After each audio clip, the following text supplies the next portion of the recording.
Hello student, स्वागत करते हैं आप सभी का आज के इस वीडियो में।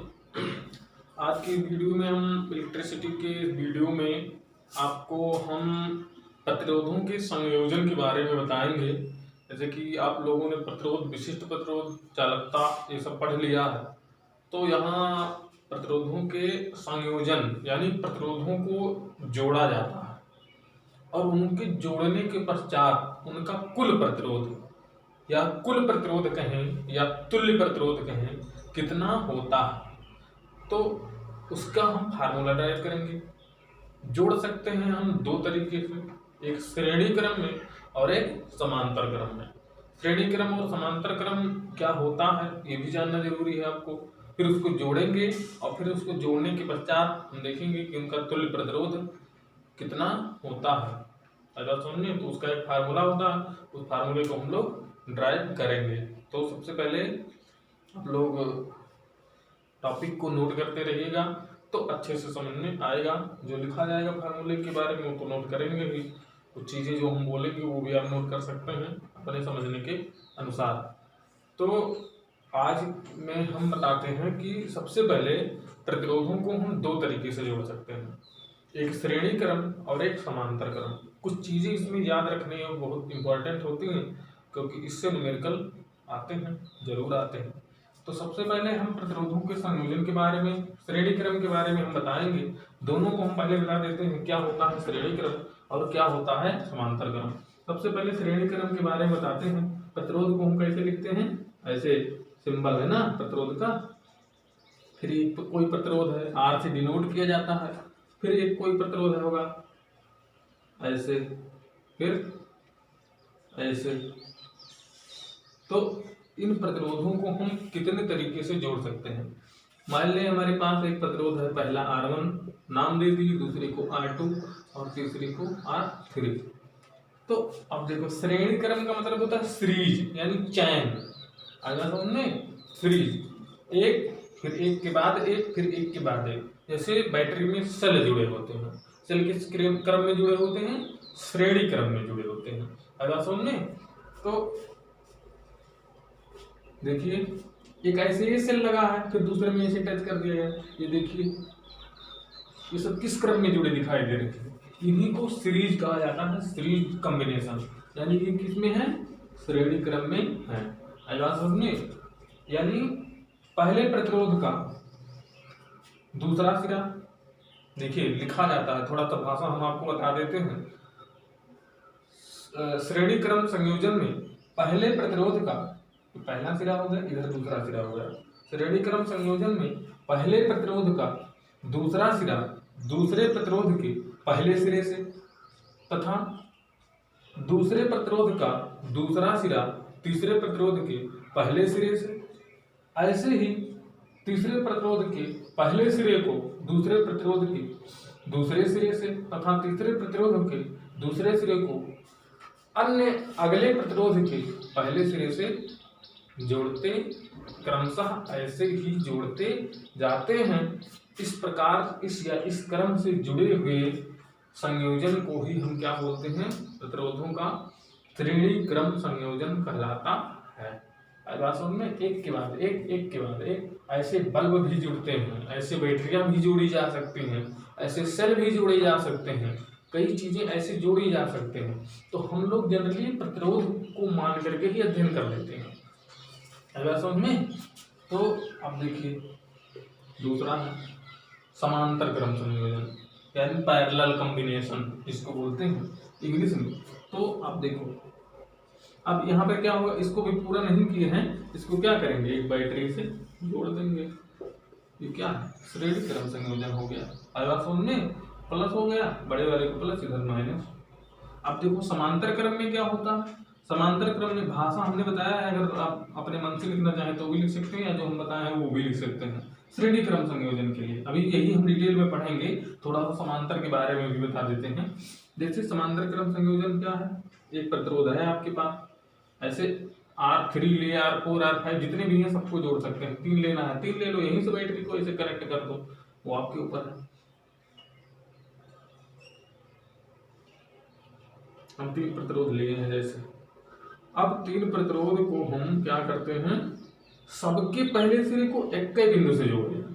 ध्यान से देखो, सब जितने प्रतिरोध दिखाई दे रहे हैं इसके पहले सिरे को एक ही बिंदु से जोड़ा गया है। देखो, अगर ये बिंदु ए माने, इसको बिंदु बी माने, तो एक सिरा ये, एक सिरा ये, इसका एक सिरा ये, तो पहले सभी प्रतिरोधों के पहले सिरे एक ही बिंदु से तथा सभी प्रतिरोधों के दूसरे सिरे किसी अन्य एक ही बिंदु से जुड़े होते हैं, तो ऐसे संयोजन को हम क्या बोलते हैं, समांतरकरण संयोजन कहा जाता है। R1 R2 R3।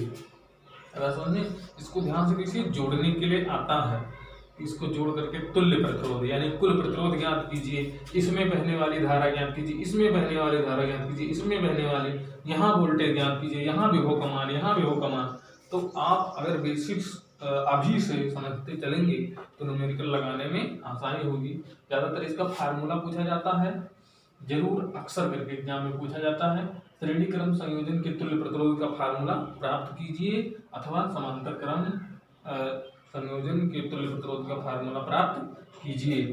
तो हम अभी जनरली यहाँ क्या बता रहे हैं, श्रेणी क्रम यानी सीरीज कॉम्बिनेशन क्या होता है और पैरेलल कॉम्बिनेशन क्या होता है। सीरीज में हमने बताया प्रत्येक प्रतिरोध के दूसरा सिरा या पहले प्रतिरोध का दूसरा सिरा दूसरे के पहले से, दूसरे प्रतिरोध का दूसरा सिरा तीसरे के पहले से, तीसरे प्रतिरोध का दूसरा सिरा चौथे प्रतिरोध के पहले सिरे से। इसी क्रम में हम सभी प्रतिरोधों को जोड़ते जाते हैं तथा पहले प्रतिरोध के पहले सिरे को पहले प्रतिरोध के पहले सिरे को तथा चौथे प्रतिरोध के दूसरे सिरे को बैटरी से जोड़ देते हैं। तो इस प्रकार का जो संयोजन होगा वो क्या कहलाएगा, श्रेणी क्रम संयोजन। इसमें सभी प्रतिरोधों के पहले सिरे को एक बिंदु से या बैटरी के एक टर्मिनल से, अभी बैटरी से कहाँ जोड़ा गया, बैटरी से हम जोड़ लिए, लो जोड़ दिया, ऐसे तो जोड़ेंगे।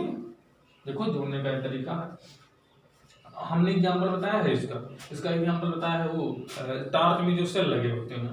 अगर सेल ना समझा जाए, उसको प्रतिरोध समझा जाए, तो एक के बाद एक के बाद एक के बाद ऐसे बल्ब भी ऐसे जोड़ सकते हैं। एक बल्ब ले लो, इसके एक वायर को यहाँ से जोड़ दो, मतलब मेन प्लग से, एक वाले प्लग से, दूसरे सुई को तीसरे बल्ब के इससे, फिर इसके उधर से इसके, ऐसे करके जोड़ते चले जाओ और फिर लास्ट वाले को कर दो तो भी जलेगा, और ऐसे जोड़ोगे तब भी जलेगा। लेकिन दोनों में अंतर है, जमीन आसमान का अंतर है, वो हम आपको बता रहे हैं।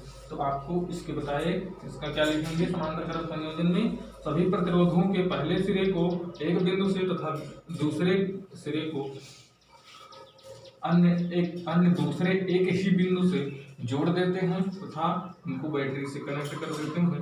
तो ये कॉम्बिनेशन या ये संयोजन क्या कहलाता है, समांतर क्रम संयोजन कहलाता है। अब कुछ चीजें याद ध्यान देने वाली हैं, उसको आप लोग ध्यान से सुनिएगा। जैसे ये बैटरी है तो इसमें करंट शुरू होगी, करंट किधर जाएगी, करंट किधर जाती है, प्लस से माइनस, यानी ऐसे करंट फ्लो होगी। अगर आई करंट यहाँ से निकली है तो आई करंट ऐसे जाएगी, आई ऐसे जाएगी। अब देखो करंट का मान यहाँ भी ऐसे होकर के फिर बैटरी में चली जाती है ना, तो आई यहाँ भी आई, यहाँ भी आई। अब अगर आपसे पूछा जाए, अगर बैटरी से करंट आई निकली है तो R1 में कितना करंट जाएगा, आई ही जाएगा, R2 में आई ही जाएगा, R3 में आई ही जाएगा, R4 में आई जाएगा। कुल मिला के निष्कर्ष क्या निकला, रास्ता थोड़ी ना घटा है, पानी कितना जा रहा है उतने तो जाएगा, आवेश जितने गए होंगे उधर से वही तो ऋणायन इधर से गए होंगे, तो धनायन उनको पूरा करने के लिए इधर से जाते हैं, इसी को हम धारा बोलते हैं। तो जितना इधर से इसमें से गए होंगे उतना इसमें से, उतना इसमें से, उतना इसमें से। इसीलिए करंट जो है श्रेणी क्रम में करंट हमेशा समान रहता है, इसको जरूर याद रखेंगे, बिना इसके न्यूमेरिकल नहीं लगता। श्रेणी क्रम संयोजन में करंट जो फ्लो होता है वो समान फ्लो होता है, यानी कि जितना इसमें जाएगा उतना इसमें जाएगा, उतना इसमें जाएगा, उतना इसमें जाएगा। अगर ये 12 वोल्ट की बैटरी है, आई बात समझ में, तो अब विभव सिरों पर होता है। अगर आप अमीटर, हमने बताया था कि इसे बीच में अमीटर लगा देते हैं, लेकिन विभव मापी को लगाना है तो आप ऐसे विभव मापी के 2 तार होंगे, तो विभव मापी को ऐसे लगाओगे तो 12 वोल्ट दिखाएगा।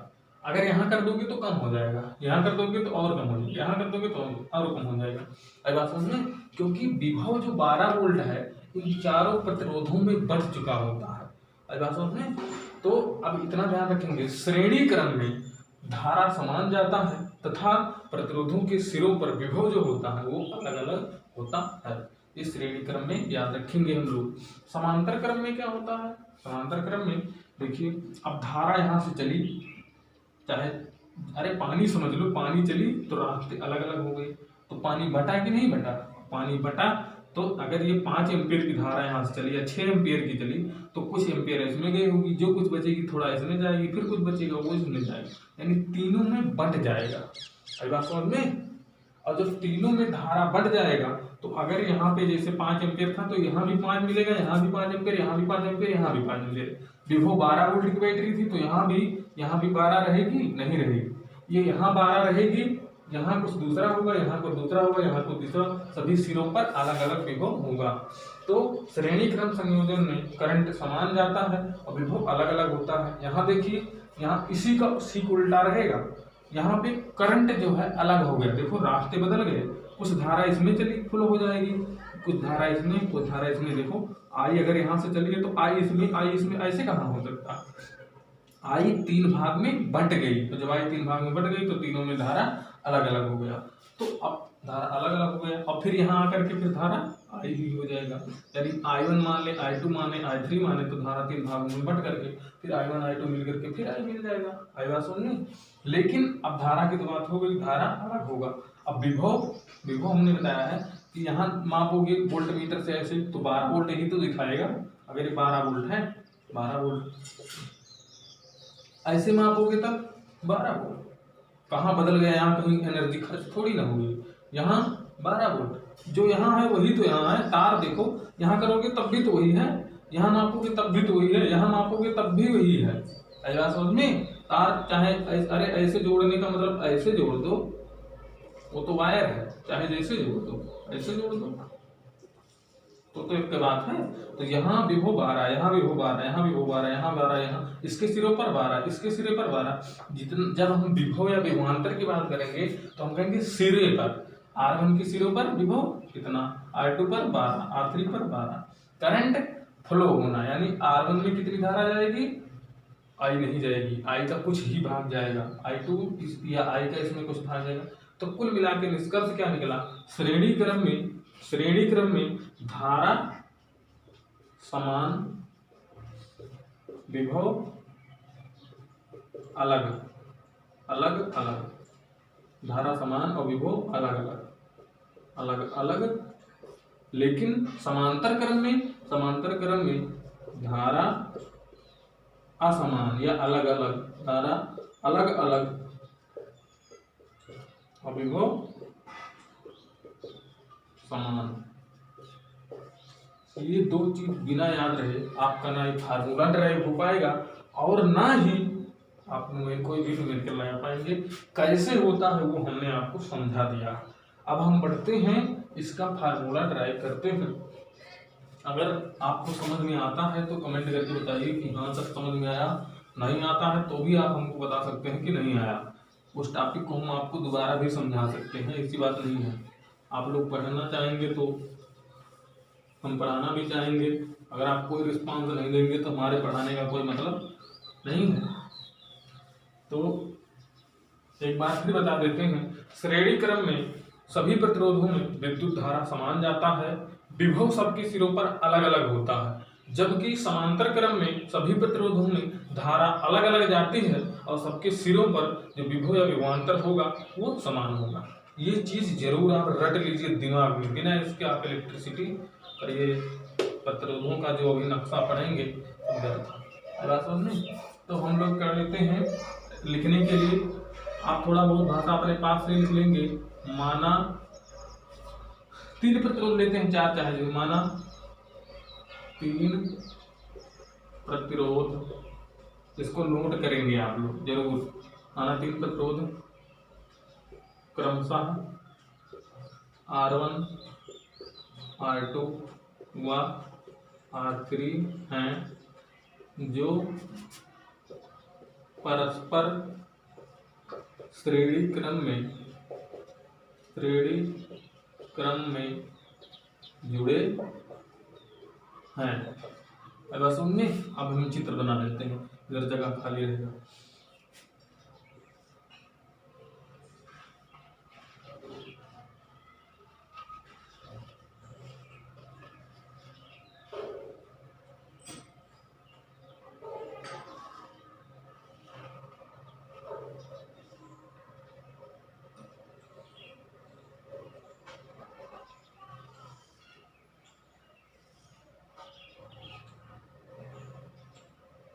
प्लस हो गया, ये माइनस हो गया। इसको हम R1 नाम दे दिए, इसको R2 नाम दे दिए, इसको R3 नाम दे दिए। बिंदु मान लेते हैं, ये बिंदु A है और ये बिंदु B मान लेते हैं। अब देखो कुछ चीजें हम मान लेते हैं कि इसमें कौन सी धारा जा रही है, I धारा ऐसे मान ली, और यहाँ भी I आएगा और I सब में जाएगा, क्योंकि श्रेणी क्रम में धारा समान जाती है। अगर ये विभव B वोल्ट की बैटरी लगाए हैं तो हम मान लेते हैं कि यहाँ से यहाँ तक जो विभव होगा वो V1 होगा, क्योंकि हमने आपको पहले ही बताया है कि विभव श्रेणी क्रम में बट जाता है। बात समझ में? तो हम मान लेते 3 प्रतिरोध है तो 3 भाग में बटेगा, तो B1 मान लिए और B2 मान लिए और क्या मान लिए, B3।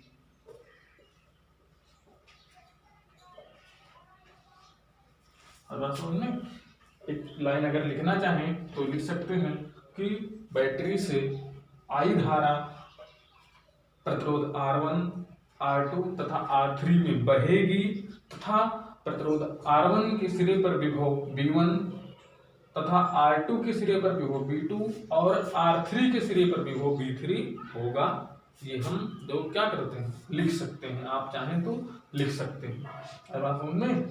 तो अब देखिए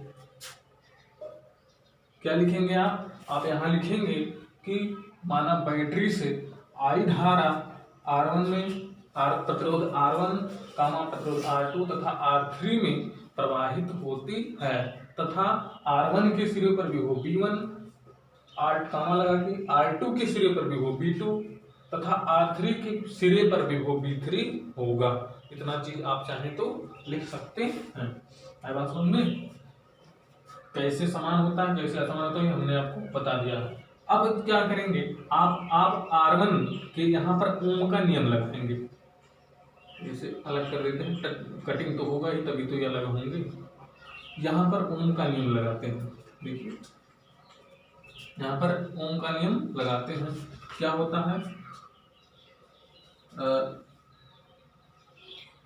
देखो यहाँ पर B बराबर IR, क्योंकि यहाँ पर R1 के लिए अगर यहाँ ओम का नियम लगाएं तो इसमें बहने वाली धारा I, इसका प्रतिरोध R1, विभव V1, तो यहाँ से हम लिख सकते हैं V1 बराबर IR1। लिख सकते हैं कि नहीं लिख सकते हैं? B बराबर IR होता है ना, कैसे लगा लीजिए, यहाँ लिख देते हैं। और B2 क्या है, R2 के सिरे पर विभव है, तो यहाँ हम R2 पर विभव कितना है, V2 है, प्रतिरोध R2 को कितना है, R2 है, और R2 में धारा कितनी जा रही है, I जा रही है, तो यहाँ प्रतिरोध पता है, यहाँ विभव पता है, तो यहाँ ओम का नियम लग सकता है। तो V2 बराबर V2 ही विभव तो इधर जा रहा है, तो V2 बराबर IR2 होगा कि नहीं होगा। ऐसे हम तीसरे प्रतिरोध के लिए लिख सकते हैं। तीसरे प्रतिरोध के लिए लिख लीजिए B3 बराबर IR3। ये सब कैसे लिखे गए हैं, ओम के नियम से ये लिखे गए।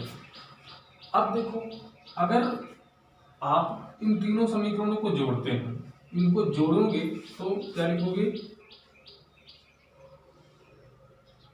हम जानते हैं, या ऐसे लिखो तो क्या लिख सकते हो, B बराबर B1 plus B2 plus B3, क्योंकि जो विभव B1 B2 B3 बटा हुआ है ये B में से ही तो बटा हुआ है। विभव आपके पास B वोल्ट का ही बैटरी तो था, तो ये जा करके बटा हुआ है, तो B1 B2 B3 को जोड़ोगे तो B के बराबर होगा कि नहीं होगा। और जब होगा तो हम इसको ऐसे लिख सकते हैं, और जब ऐसे लिख सकते हैं तो इसको हम क्या, इसको समीकरण 1 मान लेते हैं और इसको समीकरण 2, पूरे को समीकरण 1 माना गया। अब समीकरण 1 से। समीकरण 1 से क्या होगा, b बराबर होगा b1 का मान i r1 i r2 plus i r3। अरे b1 b2 b3 का मान यहाँ से लिख लिए। ये सब कैसे लिखा गया था, एक एक प्रतिरोध पर हमने ओम का नियम लगाया था और फिर तब ये लिख लिए तीनों। अगर पूरा बैटरी का जो विभव है पूरे, यहाँ अगर आप नई लाइन लिखना चाहते हैं कि 12 वोल्ट की 12 नहीं 20 वोल्ट की बैटरी से ही विभव b1 b2 b3 में बटा हुआ है, तो हम b के जगह पे b1 plus b2 plus b3 लिख सकते हैं, यानी b बराबर b1 plus b2 plus b3 लिख सकते हैं। अर्थात हम समीकरण 2 को लिख सकते हैं। समीकरण 2 में समीकरण 1 का मान भी हम रख सकते हैं। यहाँ से देखो b बराबर i हम दोनों सब में से कॉमन कर सकते हैं, r1 plus r2 plus r3 लिख लीजिए। समीकरण इसको 3 मान लेंगे। आएगा समझ में। अब देखो ये यहाँ तक हमको लगता है आपके समझ में आया होगा। अब देखो अगर अब फार्मूला लगभग आ चुका है।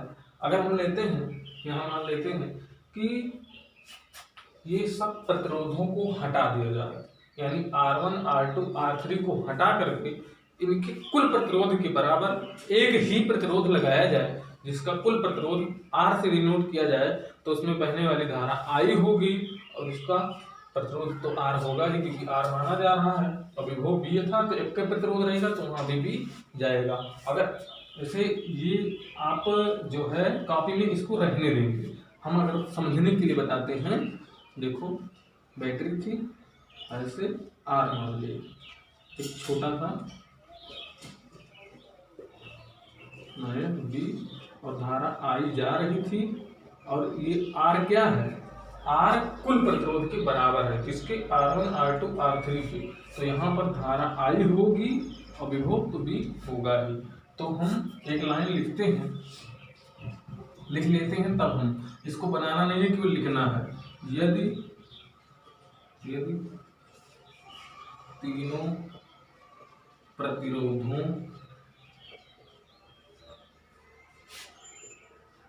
R1, R2, R3 के स्थान पर इनके कुल प्रतिरोध के बराबर एक प्रतिरोध R लगा दिया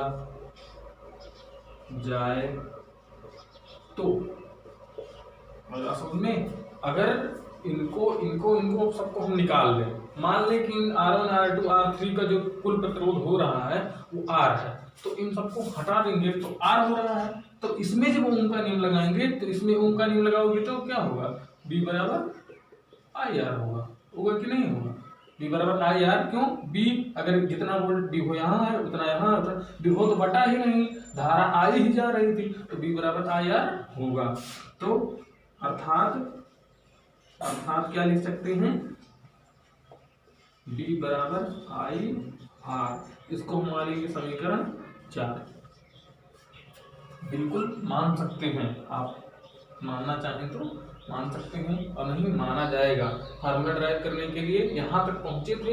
इसके बाद हम कहते हैं कि प्रतिरोध R1 R2 R3 के स्थान पर हम केवल एक प्रतिरोध का प्रयोग करते हैं, तो जिसका प्रतिरोध मानेंगे R, और वो इसके बराबर है R1 R2 R3 के कुल प्रतिरोध के बराबर है। तो जब कुल प्रतिरोध के बराबर माना जाएगा तो अर्थात चित्र ऐसे कुछ बनेगा, और जब ऐसे बनेगा तो इसमें धारा I जा ही रहा था, विभव भी एक प्रतिरोध है, तो जितना यहाँ होगा विभव यहाँ नापोगे, यहाँ मापोगे, यहाँ तो R विभव यहाँ भी होगा। अर्थात इसमें से ओम का नियम लगाओ तो B बराबर IR होगा। अब समीकरण 3 और 4 बराबर होनी चाहिए, क्योंकि B का मान इतना है और B का मान भी इतना आया। तो हम थोड़ा सा ऊपर मिटाते हैं, या अब इसको हम मिटा देते हैं। चित्र यही रहेगा, इसकी आवश्यकता नहीं है, लेकिन ये जरूर लिखेंगे। माना 3 प्रतिरोध R1, R2, R3 के स्थान पर इनके कुल प्रतिरोध के बराबर एक प्रतिरोध R लगा दिया जाए तो B बराबर IR होगा, और जब B बराबर IR होगा तो समीकरण 3 और 4 बराबर होंगे, और जब 3 और 4 बराबर होंगे तो हम क्या लिख सकते हैं, मिटा देते हैं इसको। समीकरण 3 और 4 जब बराबर होंगे तो यहाँ से हम क्या लिख सकते हैं, आई आर बराबर आई R1 R2 R3, आई से आई कटेगा तो R बराबर R1 plus R2 plus R3। R क्या है, R1 R2 R3 का तुल्य प्रतिरोध है, यानी कुल प्रतिरोध है। तो ये आया आपका श्रेणी क्रम समायोजन के प्रतिरोधों के श्रेणी क्रम समायोजन के संयोजन का तुल्य प्रतिरोध का फार्मूला है। अब आप सोच में ये, अब आप सोच रहे होंगे कि अगर तुल्य प्रतिरोध यानी कुल प्रतिरोध, तुल्य प्रतिरोध कहा जाएगा, कुल प्रतिरोध भी बोलते हैं। कुल प्रतिरोध को ऐसे डायरेक्ट जोड़ देंगे तो जो प्रतिरोध होगा वही कुल होगा, लेकिन समांतर क्रम में ऐसा नहीं होता है। अब आप समझे, तो श्रेणी में अर्थात श्रेणी क्रम संयोजन में हम कह सकते हैं किन्हीं प्रतिरोधों का जो तुल्य प्रतिरोध होता है वो उनके योग के बराबर होता है। ये फार्मूला ड्राइव करने के लिए आता है, हमने ड्राइव करवाया है, अब दोबारा नहीं बताएंगे। अगर आपको समझ में नहीं आता है तो हम फिर बता सकते हैं, बशर्ते आप कमेंट करके बताएं। समझ में आ जाता है तब भी आप कमेंट करके बताएं। सबसे ज्यादा जरूरी क्या था जानना कि श्रेणी क्रम में धारा समान रहता है प्रतिरोधों में, और प्रतिरोधों के सिरों पर विभव अलग अलग होता है। किसमें, श्रेणी क्रम में। और समांतर क्रम में बताया था धारा बढ़ जाता है, यानी प्रतिरोधों के सिरों पर धारा अलग अलग रहेगा, प्रतिरोधों में धारा अलग अलग जाएगा तथा उनके सिरों पर विभव समान रहेगा। तो ये आपके तुल्य प्रतिरोध का फार्मूला आया है। ये बात समझ में, न्यूमेरिकल लगाएंगे तो और अच्छे से समझ में आएगा। ये श्रेणी क्रम संयोजन का तुल्य प्रतिरोध का फार्मूला है, R बराबर R1 plus R2 plus R3। 10 प्रतिरोध लगे हैं तो R4 R5 R10 तक चला जाएगा, सबको जोड़ देंगे, वही श्रेणी क्रम संयोजन का तुल्य प्रतिरोध या कुल प्रतिरोध का फार्मूला होगा। तो हो गया, कमेंट करके आप जरूर बताएं समझ में आता है कि नहीं आता तो फिर बताया जाएगा। अब हम आज का प्रश्न पूछते हैं, तो पूछते हैं बहुत कम लोग ही बताते हैं, फिलहाल आपकी मर्जी, पढ़ना ना पढ़ना आपको है, हम तो पढ़ा देते हैं। तो आज के प्रश्न में हम आपसे पूछते हैं, श्रेणी क्रम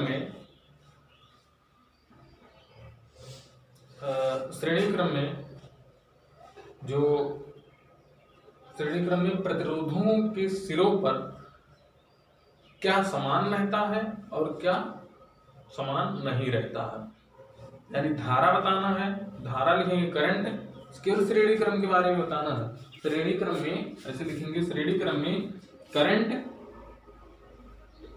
या धारा क्या है, समान है या असमान।